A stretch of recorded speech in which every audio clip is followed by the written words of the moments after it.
మతిమరుపు రావటం, జ్ఞాపక శక్తి లేకపోవటం, ఇలాంటి సమస్యను రాకుండా కరివేపాకు బాగా ఉపయోగపడుతున్నది. మెదడు కణజాలం దెబ్బతినకుండా, వాటికి ఇన్ఫెక్షన్స్ రాకుండా పోరాడుకోవటానికి ఇందులో ఉండే యాంటీ ఆక్సిడెంట్స్ ఈ రకంగా బ్రెయిన్ సెల్స్ ముసల్తనంలో కూడా చురుగ్గా యాక్టివ్గా పనిచేయడానికి కారణమవుతున్నాయని వాళ్ళు నిరూపించారనమాట.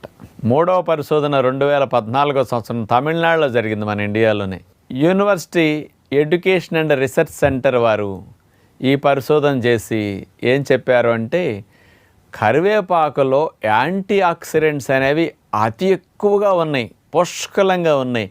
అందులో ఉన్న యాంటీ ఆక్సిడెంట్సే అసలు మెడిసినల్ ప్రాపర్టీస్కి, ఆరోగ్యాన్ని సంరక్షించడానికి అద్భుతంగా పనికొస్తున్నాయని నిరూపించారు. అవేమిటంటే యాంటీ ఆక్సిడెంట్స్ లినిలాల్, ఆల్ఫా టర్ఫినిన్, మిర్సిన్, ఆల్ఫా